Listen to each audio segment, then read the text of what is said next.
Energy exploded 4.6% higher during the latest session, triggering a massive sector rotation while the broader market drifted slightly into the red. The VanEck Semiconductor ETF dropped 2.3% with unrated moat durability. Massive public capital backing and advanced node deployments continue driving structural strength despite short-term fluctuations. High capital expenditure across leading global foundries remains near record levels, effectively insulating core advanced chip manufacturing capacity. Our complete engineering teardown reveals why critical infrastructure realities far outweigh surface market noise. SMH dropped 2.28% to close at $569.41. Short-term momentum is breaking as the 20-day moving average crosses below the 50-day line. This pullback reflects macro rate pressures alongside valuation recalibration across advanced computing architectures. With the Federal Reserve holding rates at 3.63%, capital expenditure models face tighter scrutiny. NVIDIA leads the fund at a massive 20.8% allocation. Its performance dictates fund direction as enterprise AI accelerator deployment scales up. Taiwan Semiconductor carries a 9.6% weight in the basket. TSMC manufactures the physical silicon wafers for nearly all high-performance computing design firms. Broadcom holds 6.6% of total fund assets. Broadcom supplies custom ASIC accelerators and networking silicon that connect massive GPU clusters. The hardware reality centers on memory bandwidth bottlenecks in modern artificial intelligence workloads. New architectural demands force data centers toward faster, denser compute and high-bandwidth memory chips. The technical indicator RSI sits at 46.1 in neutral territory. This neutral reading shows balanced positioning without extreme oversold conditions. Even with drop, SMH retains a 50% gain year-to-date. That performance significantly beats the broader technology benchmark. However, this extreme concentration in top holdings creates structural operational risk for investors. If hardware deployment slows or fab construction delays mount, these three tickers will drag down the entire fund. The lab views this setup as heavy hardware risk packaged as broad semiconductor exposure. Open the hood on the VanEck Semiconductor ETF. The largest single dragging. Applied Materials at -3.2%, carrying 4.9% of the fund. Specific AUM and expense ratio data are not available in official reporting figures for this fund review. However, fund structural efficiency shows clearly in performance metrics. SMH carries extreme top-heavy concentration, with its top 5 holdings representing 48% of total fund assets. NVIDIA leads at 20.8%, followed by Taiwan Semiconductor at 9.6%. Broadcom takes 6.6%, Advanced Micro Devices holds 5.7%, and Micron Technology sits at 5.2%. Marketing materials often sell ETF structures as broad industry diversification. In reality, nearly half of this fund depends on 5 management teams. This design is not a general basket. It is a concentrated mega-cap semiconductor play. Over the past month, SMH outperformed direct peer SOXX by 1.6 percentage points.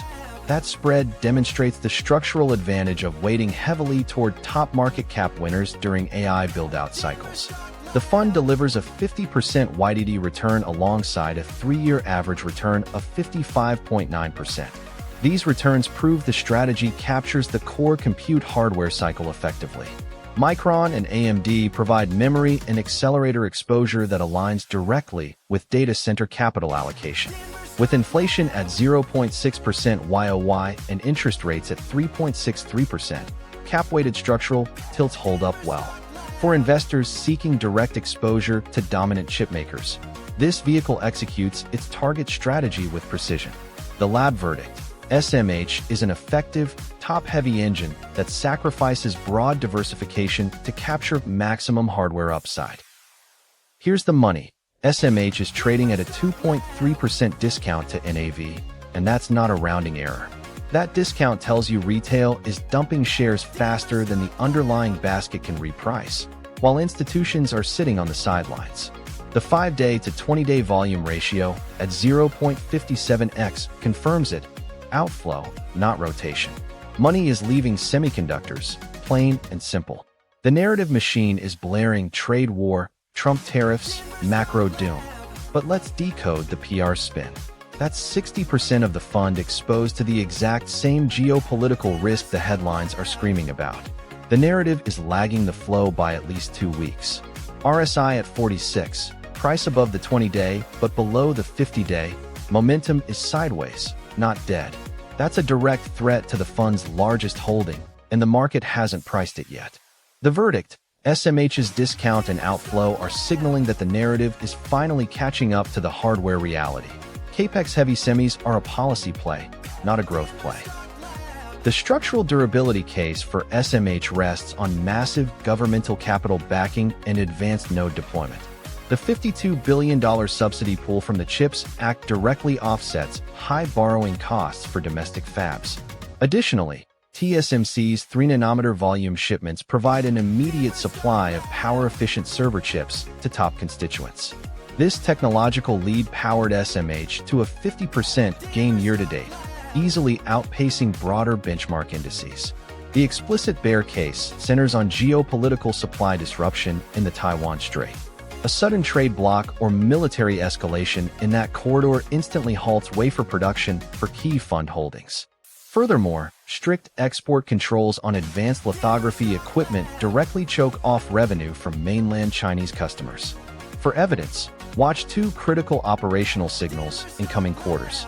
First, track whether top 2 holdings NVIDIA and Taiwan Semiconductor exceed their combined 30.4% weight limit. Second, monitor monthly wafer shipment yields from TSMC's primary manufacturing lines. High concentration amplifies single stock vulnerability, while market sentiment sits in fear territory at 30 on the index. Federal Reserve rate policy at 3.63% continues to pressure secondary capital expenditure plans. The lab rates SMH structural durability at none out of 100 based on current system data. This rating reflects structural vulnerability from geographical foundry centralization. The single defining metric that shifts this durability judgment is top 2 holding concentration relative to fund NAV. Before we close, if you're holding the VanEck Semiconductor ETF, here's the engineer's risk play. Paired at 70/30 with SCHD, you keep the sector upside while the dividend side, currently yielding 3.1%, compounds through every correction. That's not diversification for its own sake. That's a barbell. Max upside on one end, cash flow floor on the other. The lab runs this structure. Now you know why. SMH's silence speaks louder than any earnings print. Markets crave data, but the real edge lies in what's missing. No DI yield updates, no capex shifts, just radio silence. That vacuum forces us to ask, which metric would most change your business thesis on SMH? Comment below. This isn't financial advice, just the lab dissecting signals. Markets move fast. Past performance never guarantees. Do your own research before any trade. Subscribe to cut through the noise. We track the metrics Wall Street ignores. Stay sharp out there.